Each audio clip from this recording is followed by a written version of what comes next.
Bonjour à tous, je vous remercie de nous suivre pour ce premier webinaire de la première édition des Journées de l'IA qui se dérouleront du 14 au 16 septembre. Ce webinaire est co-organisé aujourd'hui par Plug and Play et Genius. Et aujourd'hui, nous avons l'honneur d'avoir Luc Julia, qui est un ingénieur et informaticien spécialisé dans ce qu'on appelle communément l'intelligence artificielle. Il est le cofondateur de Siri et vice-président, si je ne me trompe pas, de l'innovation chez Samsung. Et il dirige depuis 2018 le laboratoire des innovations de l'intelligence artificielle de Paris. Et il est aussi l'auteur du livre L'intelligence artificielle n'existe pas, dont il va démystifier l'intelligence artificielle aujourd'hui, si je ne me trompe pas. Bonjour Luc Julia, vous allez bien? Bonjour, ça va très très bien, oui. Parfait, ça va se passer de la manière suivante. On va commencer par votre présentation et ensuite il y aura une session de questions-réponses. D'accord. Donc je vais partager mon écran et puis je vais démarrer. Donc, parfait. C'est parti. Alors, qu'est-ce qu'il me dit que je ne peux pas partager mon écran. Ah, Oussama. Génial.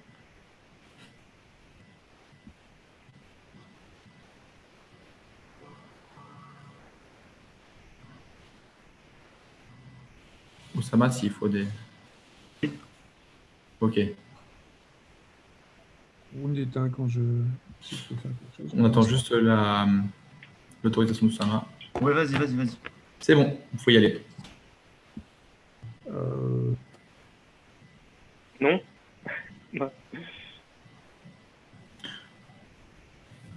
On va dire que c'est le premier. Hein. Oui, il faut essuyer les 4. Exactement. Donc, host disabled, attendee, screen sharing. Donc, c'est que je n'ai pas le droit.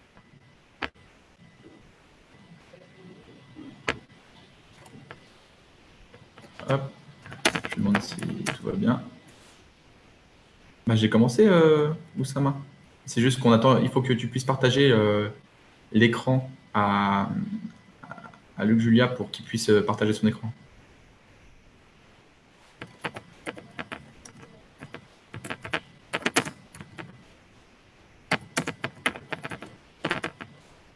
Oussama. Ouais.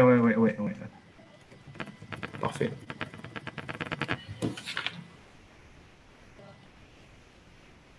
C'est bon. Parfait. Effectivement. Voilà. Donc, normalement, si tout va bien, vous voyez un écran noir avec une bordure blanche, donc vous me dites si c'est bon. Et c'est bon. Je démarre. OK, donc, on y va. Bon, je m'appelle donc...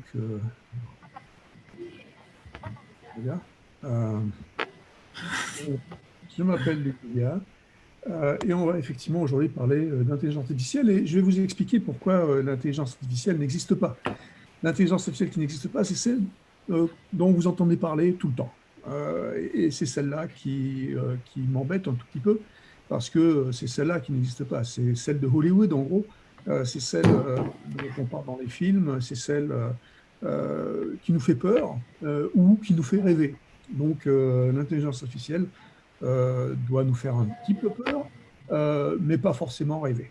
Donc, on va commencer par faire un peu d'histoire, en parlant de cette intelligence artificielle. En fait, le nom, les mots intelligence artificielle sont apparus en 1956, quand une équipe de scientifiques à Dartmouth, à l'université de Dartmouth, ont cru ou décidé qu'ils avaient inventé l'intelligence artificielle parce qu'ils avaient modélisé mathématiquement des neurones. Et donc, ils se sont un peu excités et ils se sont dit, si on a modélisé des neurones mathématiquement, on a un réseau de neurones. Si on a un réseau de neurones, on a un cerveau. Si on a un cerveau, on a l'intelligence. Alors, inutile de dire qu'ils se sont complètement plantés, mais je vais justement vous expliquer un peu pourquoi ils se sont plantés. D'une part, d'abord, réfléchissons à ce que ça pourrait être l'intelligence artificielle. Pour moi, l'intelligence artificielle, étant donné que je suis français, franchouillard de base, en fait, je la fais remonter à bien avant 1956. Je la fais remonter en 1642. Alors, 1642, qu'est-ce qui s'est passé? C'est Pascal qui a inventé la pascaline. La pascaline, c'est quoi? C'est la première machine à calculer. Et la première machine à calculer, donc, c'était quoi? C'était un machin qui était mécanique, qui permettait de faire des additions et des soustractions. Ah, c'était vachement plus intelligent que nous, déjà, on peut dire, parce que bah, ça faisait des additions un peu compliquées, hein, à 4 chiffres, et qui ne se trompaient jamais. Alors que nous, si je vous demande tout de suite de faire 1642, justement, plus 726, je pense que je ne vais pas avoir la réponse juste tout de suite. Ça va prendre un petit peu de temps. Alors qu'avec la machine de Pascaline, ça prendrait moins de 4 secondes. Donc voilà, donc les intelligences artificielles, on va pouvoir dire que ce sont des outils, en fait, et on va comprendre que ça fait très, très, très longtemps, ça fait depuis la nuit des temps, qu'on invente des outils pour nous suppléer, pour nous aider, et pour nous rendre peut-être plus intelligents. Donc, je reviens à mes amis 1956, que non seulement ils n'ont pas inventé un cerveau artificiel et de l'intelligence artificielle, mais surtout ils se sont attaqués à un problème qui était certainement le plus compliqué, qui est certainement le plus compliqué auquel on puisse s'attaquer, puisqu'ils se sont attaqués au langage naturel. Le langage naturel, c'est quoi? Ils ont dit on va faire un ordinateur qui va comprendre ce qu'on lui raconte. Et évidemment, devinez ce qui s'est passé, ils n'ont pas réussi. Parce que faire un ordinateur qui comprenne ce qu'on raconte, c'est très compliqué, parce que même aujourd'hui, malgré tout ce qu'on peut vous raconter avec les Siri et autres Alexa, elles ne comprennent pas grand-chose. Hein. Donc, c'est un échec, et dans les années 60, on est rentré dans ce qu'on appelle le premier hiver de l'IA. Et l'hiver de l'IA, c'est quoi? On a été déçus. On a été déçus par cette technologie, et donc du coup, on n'a plus donné de fonds. Et les fonds se tarissant, la technologie elle-même est partie en désuétude. Ce qui s'est passé après, dans les années 70, on est arrivé à quelque chose qu'on appelle les systèmes experts. Les systèmes experts, c'est quoi? C'est de la logique, en fait. En gros, l'intelligence artificielle telle qu'on a définie aujourd'hui, ce ne sont que des mathématiques, et il y a deux grandes écoles d'intelligence artificielle. Il y a l'intelligence artificielle basée sur les statistiques, ça serait justement ces réseaux de neurones, et il y a l'intelligence artificielle basée sur la logique, c'est les systèmes experts. Donc les systèmes experts sont apparus dans les années 70 et on fait des trucs quand même. Hein. C'est-à-dire que c'est basé sur 6 machins à leur truc, hein, c'est des bases de règles, et puis il y a beaucoup de choses qu'on peut faire comme ça. C'est de la logique, ça marche assez bien, mais ce qu'il y a, c'est qu'il faut définir absolument toutes les règles. Dans les années 80-90, est revenu ce qui s'appelle les réseaux de neurones. Mais avant, en 97, les systèmes experts ont montré qu'ils marchaient relativement bien grâce à la machine qui s'appelait Deep Blue, qui a battu Kasparov aux échecs. Ça a montré que c'était pas mal, mais c'était que des règles. C'est-à-dire que c'était une règle du jeu, en l'occurrence ici, et la machine, effectivement, connaissait bien le jeu et pouvait avoir tous les coups dans sa mémoire, et donc a battu Kasparov à plat de couture. Bon, donc ça prouve quand même que ça fait des trucs. Pour moi, ça ne montre pas que c'est intelligent, ça montre juste qu'on a su rentrer toutes les règles dans le machin. Donc, le machine learning, donc c'est cette intelligence artificielle statistique, est réapparue dans les années 80-90, mais surtout a explosé avec Internet, l'arrivée d'Internet, donc mi-90, 2000 surtout. Et pourquoi ça a explosé avec Internet? Parce que c'est pas autre chose, les statistiques, que des data. Et ce qu'on appelle aujourd'hui le big data, c'est Internet. Sur Internet, il y a tous les data que vous voulez, toutes les données que vous voulez. Et donc, le machine learning et le deep learning sont vraiment arrivés dans les années 2000. Et c'est ça, aujourd'hui, dont on parle quand on parle d'intelligence artificielle en général. On ne parle plus tellement de système expert, on parle de machine learning, deep learning. Le problème avec ce machine learning et deep learning, c'est qu'effectivement, il faut beaucoup de data. Et je vais vous parler maintenant de chats. Alors, vous allez me demander, le gars, il est complètement taré, maintenant il nous parle de chats. Oui, je vais vous parler de chats parce qu'il se trouve que dans les années 2000, il y avait beaucoup de chats sur Internet. Et donc, les gens qui ont voulu faire de l'intelligence artificielle, prouver que les algorithmes marchaient, ils se sont dit, on va faire un algorithme de reconnaissance de chats. Bon. Et donc, comme il y avait beaucoup de chats sur Internet, parce que beaucoup de gens postaient des chats sur Internet, on a pris donc tous ces chats et on a créé un système de reconnaissance de chats sur Internet. Et pour reconnaître les chats, on s'est aperçu qu'il fallait à peu près 100 000 images de chats pour pouvoir reconnaître les chats. D'accord ? 100 000 images de chats, c'est beaucoup de chats quand même. Hein. Ça fait beaucoup de chats. Et puis la question qu'on se pose là maintenant, c'est c'est super qu'il faille 100 000 images de chats pour reconnaître les chats. On va reconnaître les chats à 97%. Donc c'est très bien. Mais nous, humains, est-ce qu'on sait combien de chats il nous faut pour reconnaître des chats ? Est-ce que vous avez une idée déjà de combien de chats il faut reconnaître, il nous faudrait à nous, humains? Les psychologues vont nous dire que ma fille de 2 ans, il va lui falloir 2 chats. 2 instances de chats pour reconnaître les chats et à peu près à 100%, même les chats la nuit, même les chats dessinés par Picasso. Enfin, ça, je ne suis pas trop sûr encore. Mais voilà. Donc, la différence essentielle maintenant, ce qu'on est en train de dire, c'est que ces intelligences artificielles statistiques n'ont strictement rien à voir avec notre intelligence à nous, avec notre cerveau à nous. Et c'est ça qu'il va falloir comprendre et c'est ça qu'il va falloir démystifier un peu et pas donner ce pouvoir d'intelligence que nous avons, ne pas les donner aux machines. Pour donner un autre exemple de la différence entre notre cerveau et ces intelligences artificielles, je vais vous parler maintenant de ce qui s'est passé en 2016 avec cette fois-ci la machine qui s'appelle DeepMind qui bat le champion du monde de Go. Alors le Go, c'est beaucoup plus compliqué que les échecs. Les échecs, c'est à peu près 10 puissance 49 coups possibles. Le Go, les mathématiciens vont vous dire qu'il y a entre 10 puissance 200 et 10 puissance 800 coups. Donc en fait, les mathématiciens n'en savent rien. Pourquoi? Parce que le Go est un jeu qui n'est pas un jeu fini. Et donc du coup, en fait, il y a, on va dire, une infinité de coups. Beaucoup de coups. 10 puissance 800, ça fait beaucoup. Donc, en gros, on ne pouvait pas rentrer toutes les règles, on ne pouvait pas rentrer tous les coups dans la machine cette fois-ci. Donc, on a utilisé effectivement ces statistiques. On a rentré beaucoup de parties et la machine a joué contre elle, etc. Donc, elle a créé des parties, elle a créé des coups qui n'ont jamais été vus par l'humain. Et donc, effectivement, elle a ratatiné le champion du monde de Go grâce à cette méthode statistique. Mais ce qui est intéressant, ce n'est pas tellement de voir la technique qui a été utilisée. Là, ce qui est intéressant, c'est de voir les machines qui sont utilisées. DeepMind, donc, qui est cette machine qui est faite par Google, qui a battu le champion du monde de Go, en fait, c'est à peu près 1500 ordinateurs. C'est 1500 CPU, on dit, donc des ordinateurs classiques. C'est à peu près 200 ordinateurs avec de la GPU dedans, donc des puces un peu plus puissantes, et puis une trentaine, quarantaine de TPUs. C'est encore des trucs encore plus puissants qui fait du TensorFlow, qui est la méthode classique du deep learning. Et donc, en fait, c'est en gros 2000 ordinateurs. 2000 ordinateurs pour battre le gars au Go. 2000 ordinateurs, c'est quoi? C'est un petit data center. 2000 ordinateurs, c'est 440 kilowatts.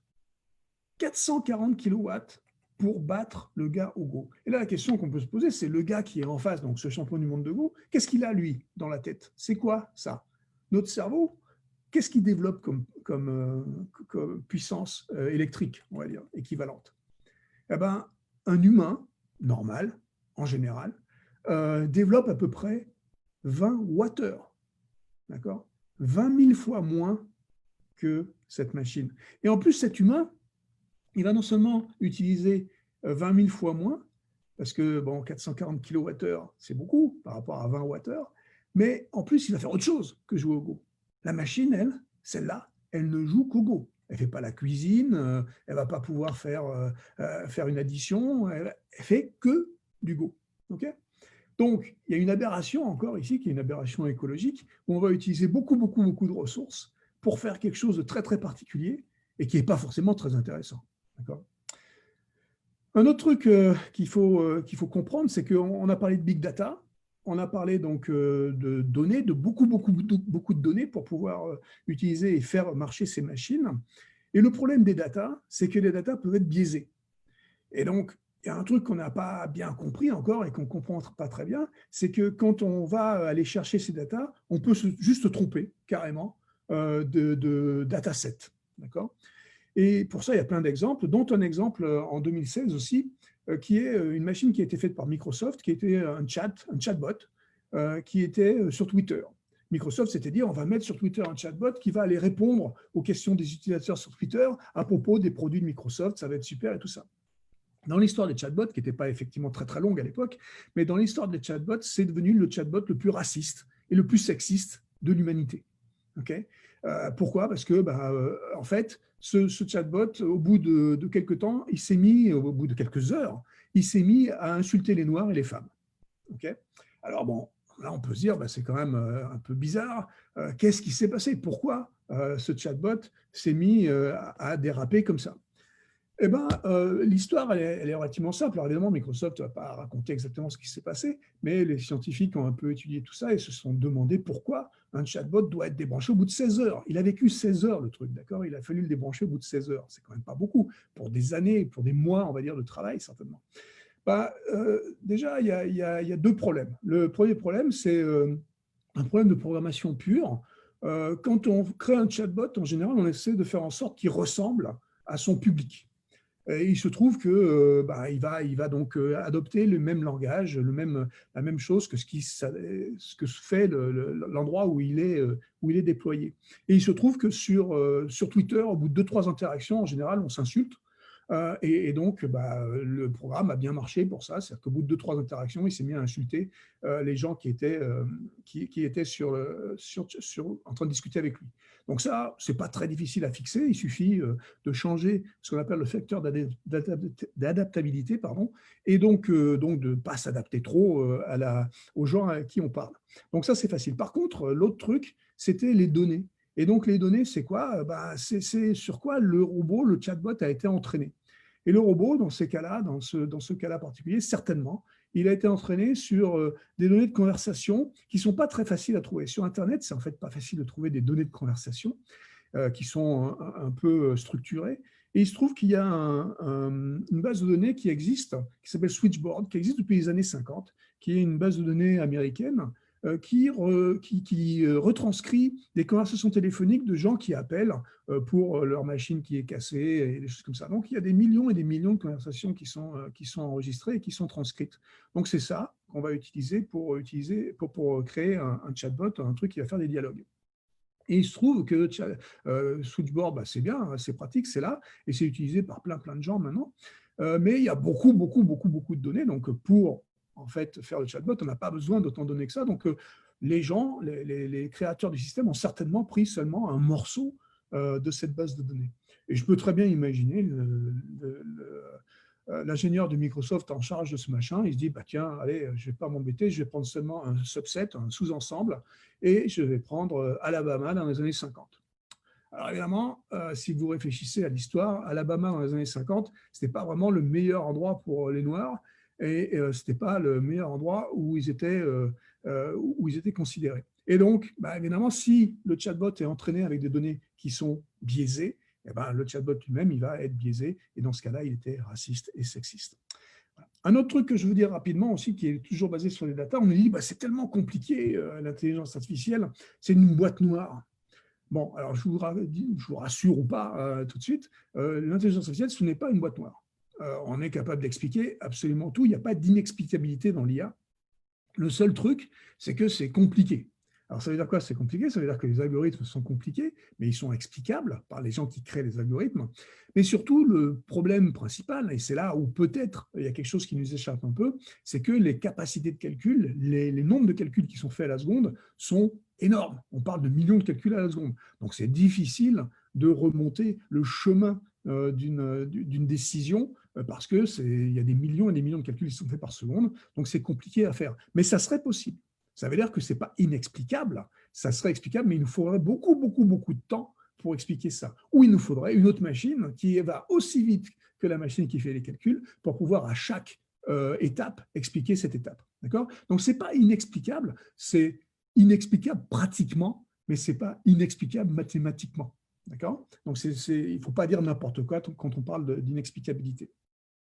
Un autre truc dont je vais parler rapidement, qui m'horripile, donc c'est pour ça que je vais en parler, et parce que tout le monde en parle, c'est la voiture autonome. On nous dit, ça y est, la voiture autonome va arriver, ça va faire plein de trucs rigolos, ça va être super, ça va marcher.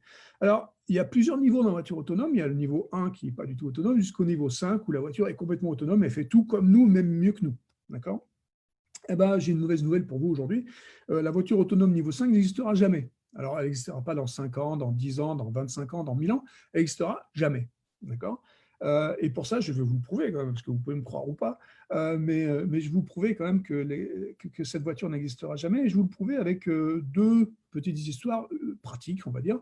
La première, ça s'appelle, pour les Français, c'est assez facile à comprendre, ça s'appelle la place de l'Étoile à 18h. Place de l'Étoile à 18h, vous mettez une voiture autonome, elle ne bouge pas. Enfin, en ce moment, avec le Covid, peut-être qu'elle bouge un peu mieux, mais d'habitude, la voiture à 18h, elle ne bouge pas parce que sur la place de l'Étoile à 18h, ce n'est pas de la conduite, ce n'est pas du code de la route. C'est de la négociation, c'est la psychologie, c'est beaucoup, beaucoup de choses. Hein. Vous discutez avec le gars d'à côté pour pouvoir passer. Enfin, je veux dire, ça n'a strictement rien à voir avec les règles du code de la route que la voiture connaît. D'accord ? Donc, il faut comprendre qu'on peut passer beaucoup de temps peut-être à programmer une voiture qui va passer à travers la place de l'Étoile, mais cette voiture, après, vous l'amenez, par exemple, dans une ville d'Inde, n'importe laquelle, à ce moment-là, il faut la reprogrammer complètement, parce que là, les règles ont changé, ce n'est pas du tout les mêmes, et c'est encore plus le bordel, on va dire, que sur la place de l'Étoile. Donc, voiture autonome, complètement autonome, qui marche mieux que nous, ça ne va pas se faire. Et pour ça, je vais vous raconter une deuxième histoire qui est arrivée l'année dernière, en fait, en 2019. En 2019, le patron de Waymo, c'est les voitures autonomes de Google. Hein, donc, c'est eux qui ont certainement le plus d'expérience. Ils ont fait rouler dans la région de Palo Alto, ici, des millions d'heures de voitures autonomes. C'est-à-dire qu'il y a toujours quelqu'un au volant, hein, au cas où. Et donc, ils ont enregistré ces millions d'heures. Et le patron de Waymo l'année dernière a dit, bah, écoutez, en fait, niveau 5, il faut être clair, ça n'existera jamais. Donc, lui, au moins, il est d'accord avec moi, donc c'est une bonne nouvelle. Mais aussi, il a dit, bah, je vais mettre online à l'époque, c'était 10 millions, mais maintenant, c'est 20 millions d'heures qu'on a enregistrées de ces voitures autonomes. Donc, évidemment, les gens comme moi, ils vont aller voir ces heures. Je n'ai pas tout vu, hein, je n'ai pas vu les 20 millions d'heures encore, parce que c'est un peu long à regarder. Mais j'ai été regarder quelques heures d'enregistrement. Et évidemment, un jour, je suis tombé sur une pépite, parce qu'il y en a certainement plusieurs. Je suis tombé sur une pépite absolument extraordinaire. Donc, on voit une voiture qui roule dans Palo Alto. C'est très, très chiant. Hein, il ne se passe rien quand même. Je veux dire, c'est ces grandes villes, ces grandes suburbs américaines où il ne se passe rien. Donc, on voit la voiture rouler au milieu de rien. Il n'y a pas de circulation, il n'y a rien. Et puis, tout d'un coup, la voiture s'arrête. Et là, on se dit, bon, c'est quand même bizarre, la voiture s'arrête, il ne se passe rien autour. Et puis, au bout d'une seconde ou deux, poum, elle reprend, elle fait 50 mètres, non, même pas, elle fait 10 mètres, elle s'arrête à nouveau. Et puis ça, 2-3 fois.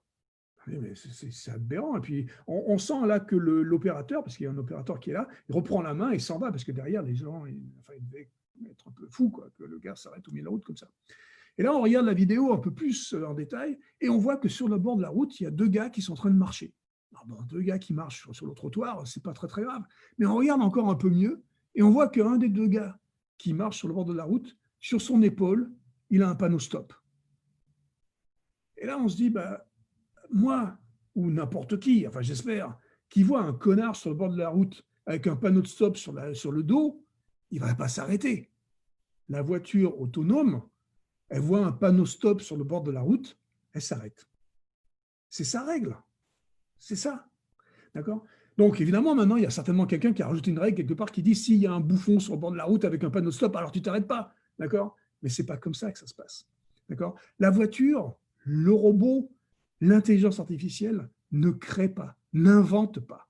Nous, quand on voit des trucs qu'on n'a jamais vus, on est capable de s'adapter, de faire quelque chose que l'intelligence artificielle ne peut pas faire parce que c'était ni dans les datas qu'on lui a données avant, ni dans les règles qu'on lui a données avant. OK ? Donc, je ne vais pas vous parler de Siri parce que je n'ai pas tellement envie, et puis parce qu'on va passer aux questions, et puis on va passer au débat, et ça va être beaucoup plus rigolo. Mais par contre, je vais vous donner une nouvelle définition de cette intelligence artificielle, de cette IA dont on nous rebat les oreilles. Et donc, moi, ce que je vais dire, c'est que cette IA, comme viens de vous le montrer maintenant, ce ne sont que des outils. Ce ne sont que des outils qui sont là pour nous augmenter. Donc moi, je vais dire l'intelligence artificielle, ce n'est pas l'intelligence artificielle, c'est l'intelligence augmentée. Et c'est notre intelligence qui est augmentée par ces outils. La machine de Pascal en 1642, elle nous a augmenté. Elle nous permet de faire des additions, des soustractions plus rapidement. Les ordinateurs, les voitures autonomes, elles vont nous augmenter, dans le sens où elles vont nous permettre de faire des trucs extraordinaires. C'est-à-dire qu'elles vont nous permettre de donner un peu d'autonomie à plein de gens qui ne l'ont pas forcément. Elles vont nous permettre d'avoir beaucoup moins d'accidents. La voiture autonome niveau 4 va être une voiture autonome extraordinaire. Elle va réduire certainement de 90% les accidents. Mais elle ne sera jamais complètement autonome. Okay ? Donc, je vais vous quitter sur un petit schéma qui est un schéma qui est universel, hein, et qui est très important. Et s'il y a un truc à retenir, c'est ce schéma-là. C'est ce que j'appelle le schéma de l'intelligence. Alors, je ne sais pas exactement ce que c'est l'intelligence, d'accord? Je ne vous ai jamais donné la définition de l'intelligence parce que je ne pense pas qu'on soit capable de la donner. Mais par contre, je vais vous dire, ici, on a un graphe qui va de 0 à 100. 0, c'est le niveau d'intelligence. Hein. Donc 0, bah, on est complètement con, hein, c'est Trump. Et puis 100, c'est le génie. D'accord? C'est quelqu'un de génial. Et en abscisse, on a tous les domaines d'intelligence, tous les domaines dont on puisse parler. D'accord? Donc en gros, là, l'humain, nous, on est là. D'accord? On n'est pas trop con. D'accord? On n'est pas des génies. Mais quel que soit le domaine, on est capable de la ramener, surtout nous les Français. Quel que soit le domaine, on a une opinion, on a quelque chose à dire. D'accord? On est capable de se faire, de raconter quelque chose dessus. D'accord? Et maintenant, je vais vous dessiner les intelligences artificielles.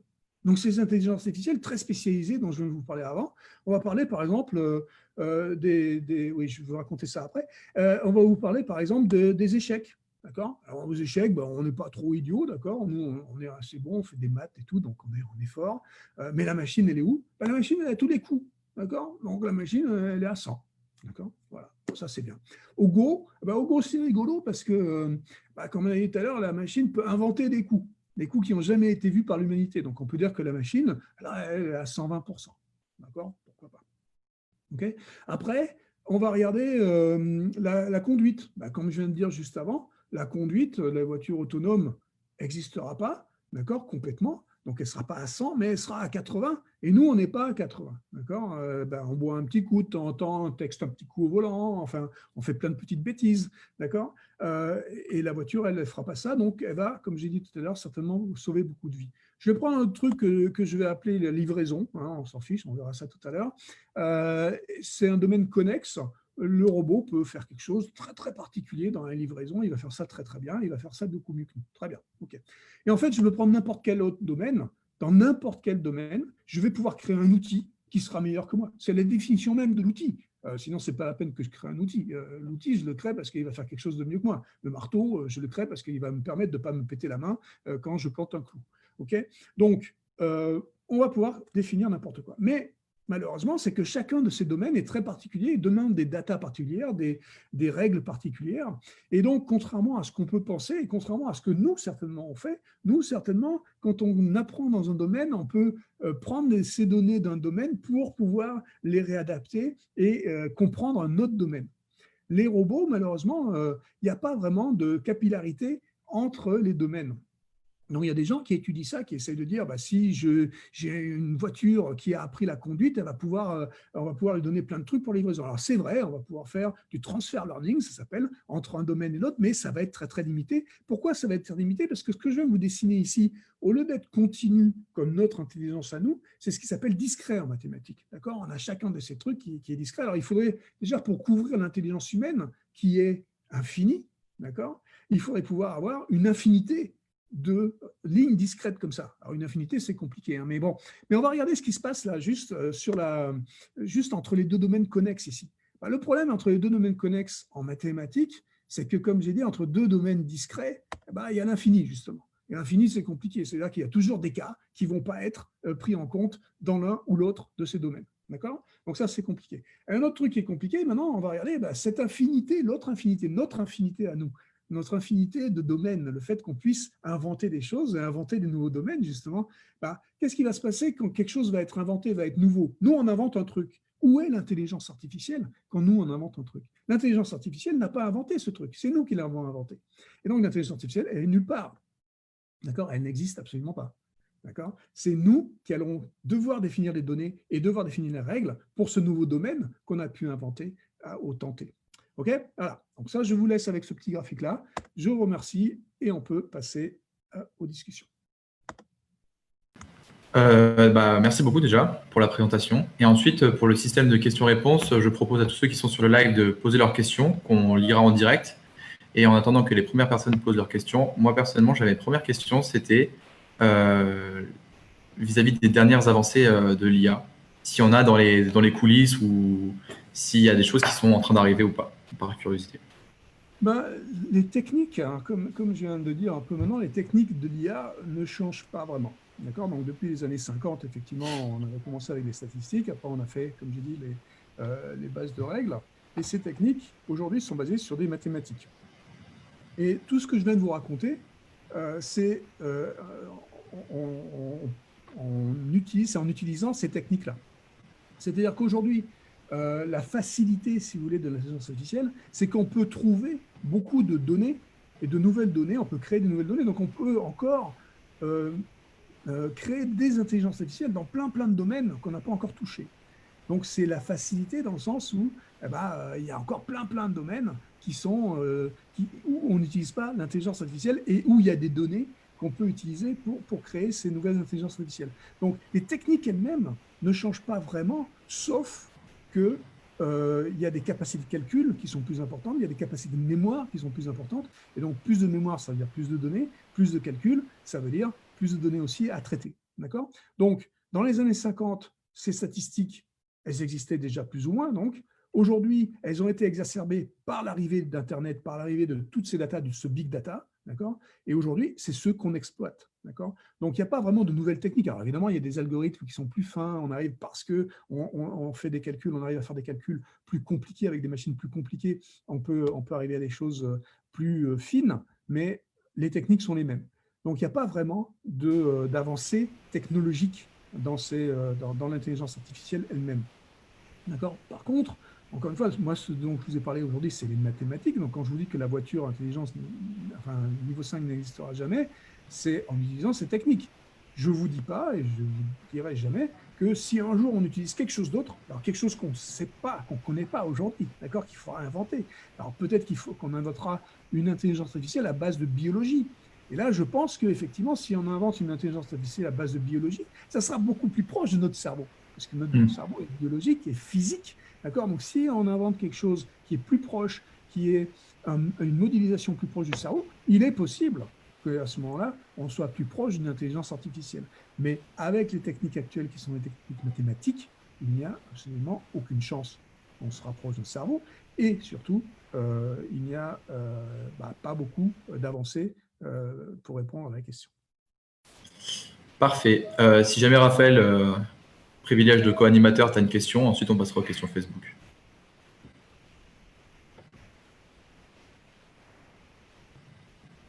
Bon. Je vais passer aux questions Facebook. La première question, c'est Hugo qui demande est-ce que toutes les questions auxquelles Siri répond ont été auparavant pensées et codées par des ingénieurs? Alors, non, mais elles sont toutes liées à des bases de données qui sont censées avoir les réponses. Alors, que ce soit Google ou que ce soit d'autres bases de données qui sont utilisées par Siri, qui sont encore une fois, reliées à Internet. Hein. Donc, tout n'est pas précodé, parce que on peut lui dire tout et n'importe quoi à Siri. Et la différence entre... le succès de Siri de l'époque, pourquoi Siri a été le premier assistant vocal qui a fait un peu rêver les gens, c'est parce qu'on a mis dans Siri ce que j'appelle la stupidité artificielle. C'est-à-dire que quand elle ne sait pas, elle vous raconte une petite blague, elle vous raconte un peu n'importe quoi, elle sourit un peu bêtement, comme quand nous, on ne sait pas répondre à une question. D'accord? Donc, cette stupidité artificielle qu'on a reçue dans Siri, cette humanité, justement, c'est un peu le problème qu'on a aujourd'hui, c'est qu'on a fait croire que Siri pouvait être intelligente parce qu'elle était stupide. D'accord? Donc, c'est un peu philosophiquement intéressant. Mais voilà. Donc, du coup, toutes les questions qui ont des réponses dans Siri viennent des immenses bases de données qui sont disponibles, que ce soit dans Google ou dans encore une fois, d'autres bases de données questions-réponses que vous pouvez trouver sur Internet. Parfait. On a une autre question d'un des spectateurs, c'est doit-on se méfier des outils numériques, notamment notre téléphone enregistre-t-il tout, notamment quand on dit Siri, comment notre téléphone peut déclencher Siri si il ne nous écoute pas auparavant? Alors, c'est une très bonne question qui m'horripile, donc ça tombe bien, on va en parler. Il faut pas raconter n'importe quoi. D'accord? Donc, il y a plein de gens qui nous disent « Oh là là, Alexa nous écoute, Siri nous écoute, et Google Home nous écoute. » Alors, oui, ils nous écoutent, mais pour un mot, qui est le mot-clé, justement, qui est le mot-clé qui va déclencher le fait qu'on va maintenant envoyer toute la suite de la phrase sur Internet. Donc, quand je vais dire Alexa, blablabla, la petite boîte Alexa ou le téléphone Siri va repérer le mot Siri, Alexa, Hey Google. Okay, donc, là, c'est local. Après ça, dès que ce mot-clé est détecté, tout ce qui est dit après va être envoyé sur Internet, parce qu'en local, on n'est pas capable de faire tous les traitements, parce que c'est des traitements compliqués de la reconnaissance vocale, donc en local, on n'est pas capable de faire tout le traitement. Donc là, ça va envoyer effectivement sur Internet la suite, qui est à quelques secondes pendant lesquelles on parle après. Donc ça, c'est envoyé, c'est traité, et puis une réponse est renvoyée, et en local, on va créer ce qu'on appelle le TTS, Text-to-Speech, donc la voix va répondre en local. Très bien. Donc ça, c'est comme ça marche. Maintenant, raisonnons par l'absurde. Aux États-Unis, il y a 37 millions d'Alexa aujourd'hui, à peu près. Bon, il y a peut-être une cinquantaine de millions maintenant, parce que ça avance relativement vite, mais en gros, il y a un an, il y avait 37 millions d'Alexa aux États-Unis. 37 millions d'Alexa, ça veut dire quoi? Ça veut dire que si la machine écoutait et envoyait sur les serveurs en permanence tout ce qui est dit tout ce qui est dit autour de ces 37 millions d'Alexa, il n'y a pas assez de stockage dans le monde pour stocker tout ça, pour stocker même une journée de tout ça sur les serveurs. Donc, soyons raisonnables. La vérité, c'est que ces grosses boîtes-là, elles ne veulent pas non plus avoir des problèmes, donc elles ne sont pas complètement stupides, elles n'enregistrent pas tout. La vérité aussi, c'est que de temps en temps, il y a des gens qui écoutent les choses qui ont été envoyées. Parce que ce qui se passe, c'est qu'il y a un facteur de qualité du speech. Ça veut dire quoi? Ça veut dire que quand je vais dire quelque chose, des fois, le reconnaisseur va dire je ne suis pas très confiant de la réponse que je suis en train de donner. Et donc, si la confiance, le facteur de confiance donc, est au-dessous d'une certaine limite, on va dire sous 60 par exemple, à ce moment-là, pour améliorer le système, il y a des gens qui vont aller écouter cette phrase, la phrase en particulier qui était une phrase qui était en dessous de 60, et on va essayer de comprendre pourquoi le système a reconnu ce qu'il a reconnu et pourquoi il pense qu'il n'est pas confiant sur cette phrase-là. Donc effectivement, de temps en temps, il y a des phrases qui sont écoutées. Mais ça veut pas dire qu'on écoute tout, et ça ne veut pas dire surtout qu'on fait ça. Alors maintenant, ça dépend des gens. D'accord ? Il y a peut-être des systèmes dans certains pays qui ne sont pas forcément démocratiques, qui, eux, écoutent tout ou essayent de tout écouter, et puis bon, se débrouillent pour écouter surtout les gens, certaines personnes qui ciblent, et certainement pas le milliard d'habitants qu'ils peuvent avoir dans ce pays-là en particulier. Donc c'est possible techniquement, ça serait possible, c'est impossible, point de vue purement mémoire, aujourd'hui, pour ce que je viens de dire juste avant, mais on peut cibler définitivement des choses et on peut techniquement écouter des gens si on a envie. Donc, c'est bien de douter, c'est bien de se poser la question, mais il faut aussi être raisonnable et comprendre comment ça marche derrière. D'accord. Dans tout ce qui est stockage de données, etc., dans la même mesure, il y a Clément qui demande comment fonctionne l'IA dans les jeux vidéo, parce qu'on parle souvent de l'IA dans les jeux vidéo lorsqu'on joue à FIFA, contre la machine, etc. Comment on fait pour moduler un niveau prédéterminé, etc., etc. Alors, avec toutes les possibilités possibles. Les vieux jeux de vidéo, en l'occurrence, ça a commencé avec les jeux d'échecs et les choses comme ça, donc il y a très longtemps. Donc ça, c'était basé sur des règles. Et donc, on disait, le gars, au bout de 10 fois, il va mourir, il va faire une bêtise. Donc, on va baser des règles, on va créer des niveaux en fonction de ça, on va laisser faire des petites bêtises aux joueurs numériques pour pouvoir faire gagner le joueur réel. Donc, ça, c'était avant. Aujourd'hui, parce qu'on est capable d'enregistrer les performances des vrais joueurs, on va pouvoir modéliser, on va pouvoir créer des personas qui vont ressembler vraiment à des vrais joueurs et qui vont pouvoir avoir une granularité beaucoup plus fine de leur niveau. Donc, en enregistrant la façon dont les très très bons joueurs vont jouer, leurs techniques, en capturant tout ça, on va pouvoir effectivement créer ces personas qui vont être aussi bons ou qui vont être dans les meilleurs joueurs possibles. On peut créer aussi le persona d'un joueur qui va être invincible. évidemment, parce qu'il va connaître toutes les règles et tous les dessous du jeu lui-même. D'accord? Donc, on peut créer ça. On peut créer un persona complètement con. Donc, du joueur qui est complètement débile et qui fait n'importe quoi. D'accord? Donc, ça, c'est relativement facile. On enregistre, on prend toutes ces données, et puis, en fonction des situations, les situations sont retrouvées dans des immenses bases de données, et je me retrouve dans la même situation que la situation XY, et donc, hop, je fais l'action que le joueur de ce niveau-là aurait fait au moment de cette action. Et de temps en temps, quand, pour une raison inconnue, on se retrouve sur un moment dans le jeu qui a jamais été joué, on va dire, d'accord? Et ben à ce moment-là, ça s'appelle du random. C'est-à-dire que on verra bien, quoi. Donc on fait faire à la machine quelque chose de complètement random, et donc c'est là en général qu'elle perd. Vous avez pu à la fois travailler dans des startups et dans des grands groupes. Quels seraient pour vous donc les avantages et les inconvénients de l'un et de l'autre?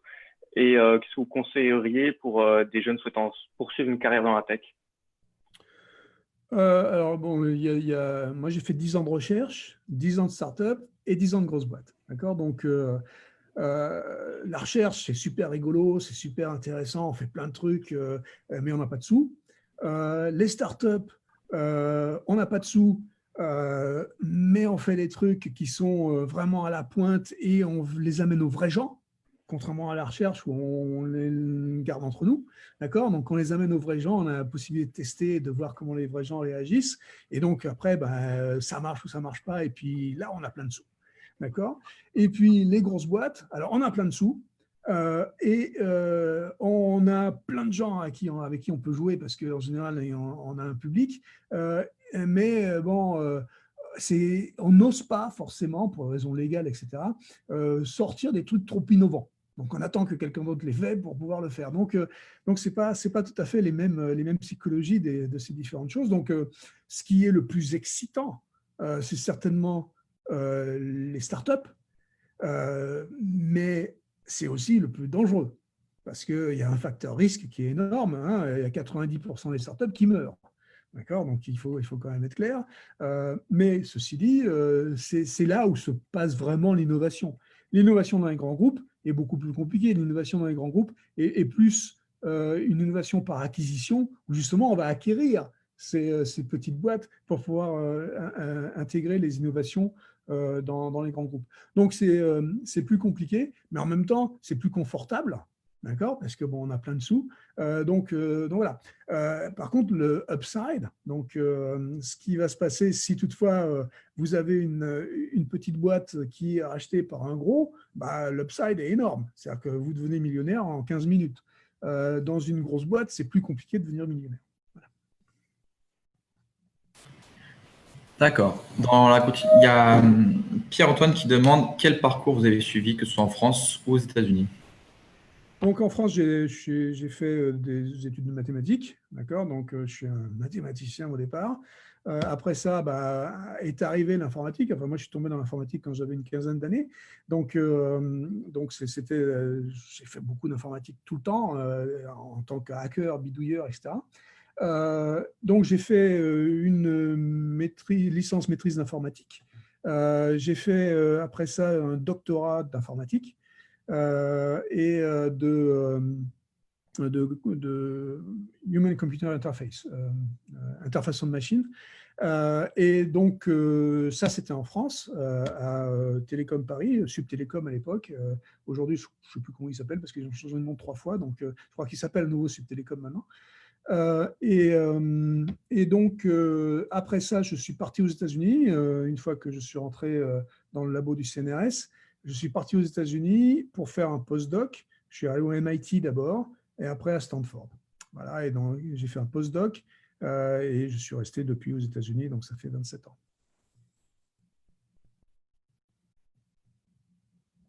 Véhicules. Beaucoup de nos internautes se demandent par rapport aux véhicules autonomes dont vous avez parlé, si le Stat 5, qui comprend la technologie véhicule to véhicule, la capacité à communiquer et se synchroniser avec un autre système en revenant donc des autres véhicules, est-ce qu'on pourra atteindre ce Stack 5 quand toutes les voitures seront autonomes? Voilà. Alors ça, c'est une excellente question, effectivement. Donc, si toutes les voitures sont autonomes, ça sera déjà pas mal. Mais le problème, c'est qu'il y aura toujours des bouffons, ils s'appellent les cyclistes, ils s'appellent les piétons. D'accord? Donc ça, c'est un petit problème, c'est qu'eux, ils ne vont pas avoir le véhicule-to-véhicule, machin. Ou alors, il va falloir nous planter des puces, comme veut faire Elon Musk, dans le crâne, qui vont pouvoir discuter aussi avec les véhicules. Donc, effectivement, on peut imaginer un monde où toutes les voitures sont autonomes et où il y a des régions spéciales où ces voitures roulent. Mais ça existe déjà, en fait. Ça s'appelle le train. D'accord? Le train, il y a des rails et ben voilà, ça roule. Il y a des accidents de temps en temps, c'est assez rare, mais voilà. Parce que les accidents, ils arrivent quand? Ils arrivent quand il y a un bouffon, encore une fois, qui va traverser la voie ferrée, des choses comme ça. D'accord? Et donc, le problème, c'est ça. Le problème, c'est qu'il y a toujours quelque chose à côté qui est unexpected, qu'on n'attend pas. D'accord? Et donc, tant qu'il y aura ces facteurs à côté, c'est cette surprise qui est insupportable pour les robots. D'accord? Alors que pour nous, on va s'adapter, on va avoir un bouffon qui va se jeter sous nos roues, on va essayer quand même de freiner, quoi. D'accord? Donc, mais ceci dit, encore une fois, véhicule to véhicule, c'est super, et ça va créer des trains de voitures qui vont aller certainement très très vite et qui vont se suivre de très très près, qui vont pouvoir le faire, mais encore une fois, ça s'appelle le train.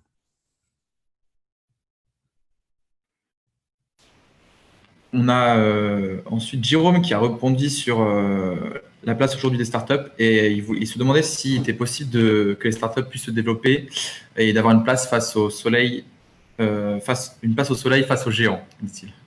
Bah oui, mais il y en a plein. Justement, comme je disais tout à l'heure, les startups sont en général les vecteurs d'innovation.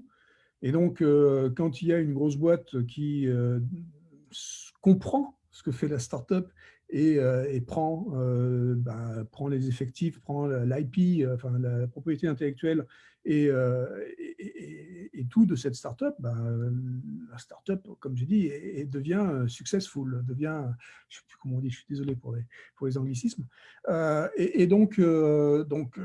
Ouais, c'est ça la vie d'une startup, la vraie vie d'une startup, c'est ça. Et en 1998, il y a une startup qui s'appelait Google, qui était une startup. Aujourd'hui, c'est plus une startup, on est d'accord. Amazon, pareil, dans les années 2000, c'était une startup, d'accord. Donc, tout commence par une startup. Hewlett-Packard, en 1950, c'était une startup. Okay, donc, il y a des choses qui commencent, il y en a beaucoup qui meurent, comme j'ai dit tout à l'heure, 90%, au moins 90%, c'est plus 95% des startups qui meurent, mais celles qui vivent et celles qui sont vraiment innovantes, elles arrivent à faire des choses absolument extraordinaires, que ce soit par elles-mêmes à travers ce qu'on appelle des IPO, donc où elles vont se développer toutes seules, elles vont être capables de faire les trucs et de grossir elles-mêmes, comme a fait Google, ou alors par des acquisitions, comme a fait par exemple Siri. Une autre question, connaissez-vous FastAI et que pensez-vous de sa librairie et de ses MOOC? Alors, je ne connais pas FastAI en particulier, je ne sais pas ce que c'est, donc je ne peux pas commenter. D'accord.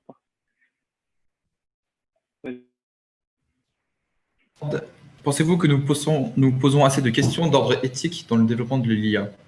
Alors ça, c'est une excellente question et la réponse, c'est non. Je ne pense pas qu'on se demande assez de choses. Alors, comme j'ai dit tout à l'heure, il ne faut pas en avoir peur, mais en même temps, il faut en avoir peur. C'est-à-dire qu'il faut pas en avoir... On en a peur pour les mauvaises raisons, pour moi. On en a peur parce qu'on a vu Terminator, d'accord? Et Terminator, il n'y a pas à avoir peur de Terminator, c'est Hollywood, c'est un film, donc il faut comprendre que c'est un film. Maintenant, on peut utiliser l'IA de manière mauvaise, mais c'est comme tous les outils. C'est-à-dire que si je prends un marteau, le marteau, il a été créé pour planter des clous, il fait ça très très bien, mais si j'utilise le marteau pour taper sur la tête du mec d'à côté, c'est pas bien, d'accord? Et donc, à un moment donné, on pose des règles, on dit, tu n'as pas le droit d'utiliser le marteau sur la tête du gars d'à côté, d'accord? Donc, il faut expliquer de temps en temps. Alors, des fois, c'est évident, des fois, c'est moins évident. Pour le marteau, je pense que c'est évident. Pour l'IA, ce n'est pas forcément évident. Donc, il va falloir édicter des règles de temps en temps, parce que effectivement, les calculs sont beaucoup plus rapides que nous, etc. etc. Donc, par exemple, créer des armes en IA, elles vont tuer beaucoup mieux que nous. C'est évident, parce que elles vont viser beaucoup mieux, elles vont avoir des temps de réaction bien meilleurs, etc. Donc, il va falloir à un moment donné décider de dire est-ce que c'est éthique ou pas d'utiliser l'IA dans les armes. Alors déjà, est-ce que c'est éthique de créer des armes? Ça, c'est autre chose. Mais on va pouvoir se poser ces questions-là, d'accord? Donc, l'éthique dans l'IA est importante pour savoir pourquoi on l'utilise. Mais pour moi, il y a un autre niveau qui est aussi très important, c'est est-ce qu'il faut utiliser l'IA pour faire tout et n'importe quoi? Quand je vous ai raconté tout à l'heure l'histoire de la puissance électrique qui est dont on doit, qui est utilisée quand on utilise ces IA, quand on crée ces IA, je veux dire, c'est aberrant, d'accord?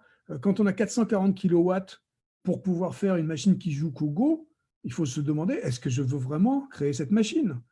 Parce que je suis en train de faire péter la planète. Donc cette fois-ci, maintenant, c'est l'utilisation de l'énergie est aberrante. Donc est-ce que je vais pouvoir utiliser, est-ce que je vais vouloir utiliser l'IA pour tout et n'importe quoi?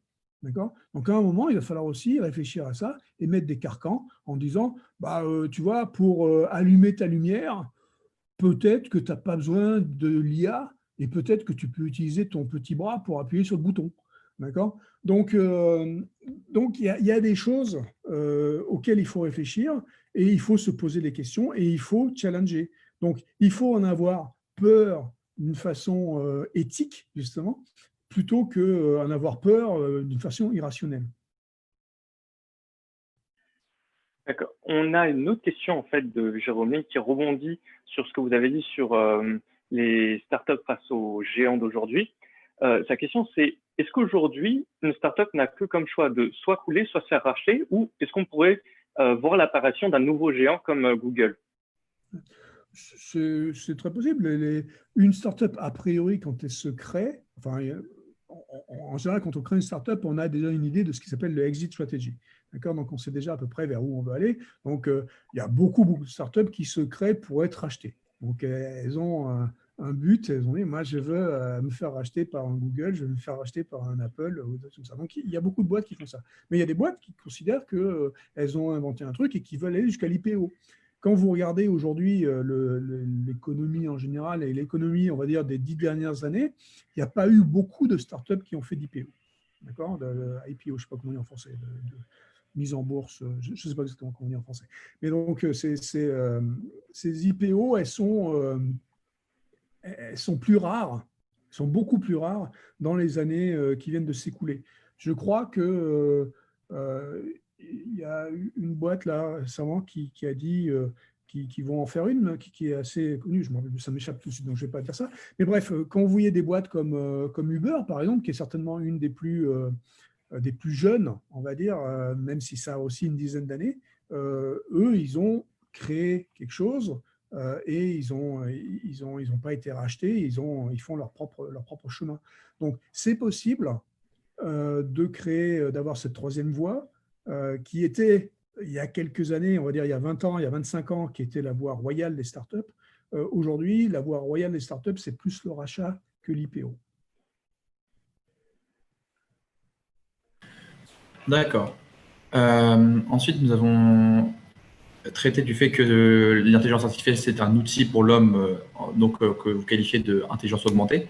Est-ce qu'il y a des métiers qui sont voués à disparaître dans un futur proche à cause ou grâce à de l'IA? Moi, je dirais grâce à. La réponse est oui, évidemment. Tous les métiers répétitifs, les métiers qui ne sont pas tellement intéressants, et ça, ce n'est pas nouveau. Hein, donc, pour moi, tous les outils ont amené leur lot de métiers qui disparaissent. Hein. Et bon, pour les gens qui sont à Lyon, il y a l'histoire des canuts dans les années fin du XVIIIe siècle. Fin du XVIIIe siècle, les machines à tisser arrivent. Et les canuts sont remplacés par ces machines, sont remplacés entre guillemets.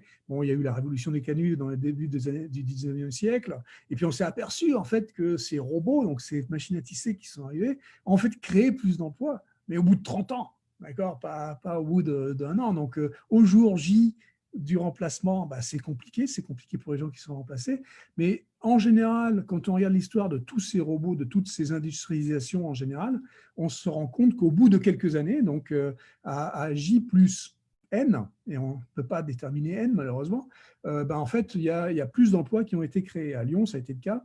Dans les années 1810, en fait, on s'est aperçu qu'il y a eu un bassin d'emploi qui était plus vif grâce au fait qu'il y ait beaucoup plus de soie qui soit créée. Et donc, l'écosystème a créé beaucoup plus d'emplois. Il a fallu réparer ces machines, il a fallu créer les emplois qui vont aller distribuer la soie un peu partout, etc. Donc, en fait, le bassin a explosé dans le bon sens du terme. Donc, oui, il y a des métiers qui vont être remplacés, comme d'habitude, par tous ces outils, mais il y a des nouveaux métiers qui vont apparaître. Il y a des études qui expliquent aujourd'hui que même en 2030, qui est demain, il y a 80% des métiers de 2030 qui n'existent pas aujourd'hui.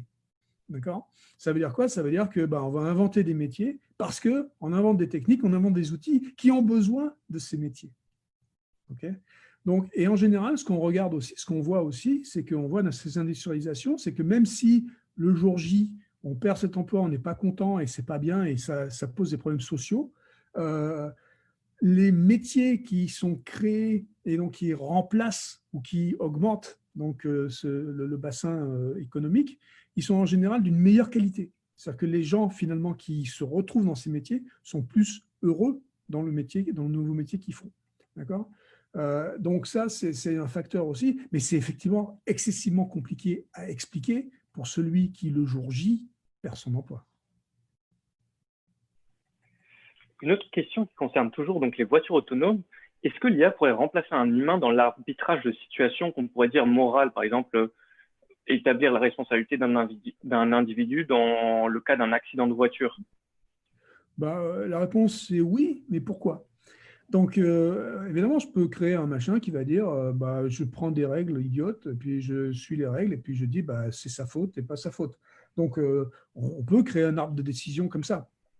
Maintenant, est-ce qu'on va pouvoir remplacer ou des juges ou des gens qui vont avec ça ? Pour ça, je pense que l'humanité a quelque chose à dire de temps en temps dans ses décisions, parce qu'il y a la logique et puis il y a l'humanité, encore une fois. Et donc, des fois, la logique n'est pas humaine. Donc, on peut.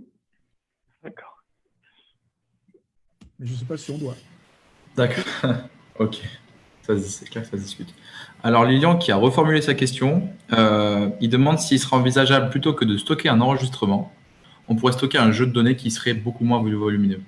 Ce jeu serait donné et créé à partir de l'enregistrement stocké temporairement local, dans notre téléphone par exemple, puis supprimé par le traitement du vocal. Oui, la réponse est oui. C'est ce qui se passe en fait avec tous nos amis des GAFA aujourd'hui. Ils sont tous en train de stocker des données qui sont beaucoup moins grosses que l'enregistrement de nos conversations. Et ils créent des modèles qui sont des modèles de nous-mêmes, qui sont à partir de paramètres qui sont très, très, très légers. D'accord ? Savoir qu'on est blanc, qu'on est bleu, qu'on est vert, des choses comme ça, c'est des paramètres qui sont stockés et on peut créer effectivement des personas qui nous ressemblent, et c'est grâce à ça qu'on a la pub ciblée sur Facebook et des choses comme ça.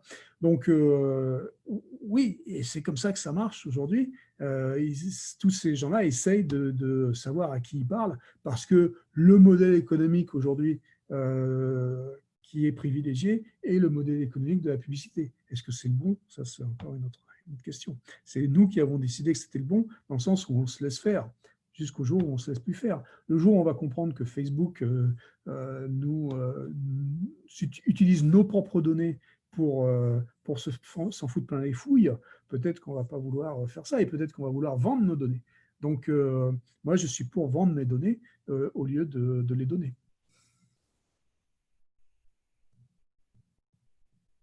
Au moment du Covid, on a entendu parler d'une IA qui aurait prévenu l'arrivée de cette épidémie avant même certains épidémiologistes. Et qu'est-ce que vous en pensez ? Et de manière générale, qu'est-ce que vous pensez de l'utilisation de l'IA face au problème du Covid ?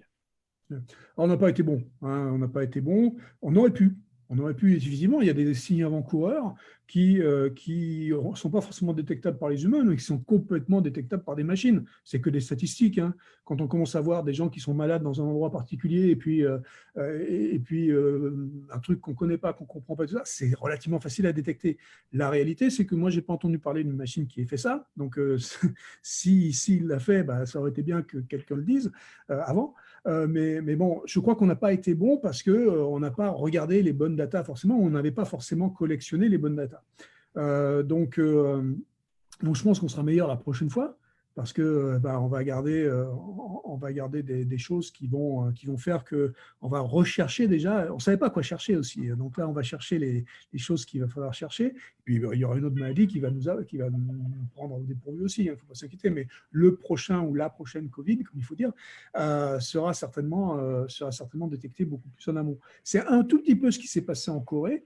Parce qu'en Corée, bon, c'est un peu moins permissif, on va dire qu'ici. Et donc en Corée, ils ont été un tout petit peu plus, ils donnent un peu plus de données à l'État, on va dire, et l'État a été un tout petit peu plus prévenu et un tout petit peu plus prêt à réagir et à obliger ses concitoyens, ses citoyens à utiliser une app pour pouvoir limiter la diffusion du virus. Donc,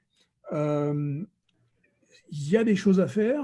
Il y a toujours une limite qui est la privacy, donc savoir où on veut et comment on veut donner des données. Donc, il y a toujours ce problème-là. Mais je pense que la prochaine fois, sur cette maladie-là, ce type de maladie-là en particulier, on sera mieux équipé, mais il y en aura toujours une qui nous surprendra. D'accord. Bah, en tout cas, à titre informatif, ça fait déjà 1 heure qu'on est ensemble. Je laisse Raphaël conclure juste après moi et je tenais vraiment à vous remercier de votre présence. Avec plaisir. Voilà. Donc, merci beaucoup, Lucia, pour votre présence lors de ce webinaire et merci à tous d'y avoir assisté. On se retrouve demain à 17h30 pour l'interview d'Alexandre Atia, le cofondateur de Azmed, sur le thème de l'IA et l'entrepreneuriat. Donc, qui sera co-animé par Quid Juris et Genius EMU. Encore merci et au revoir à tous.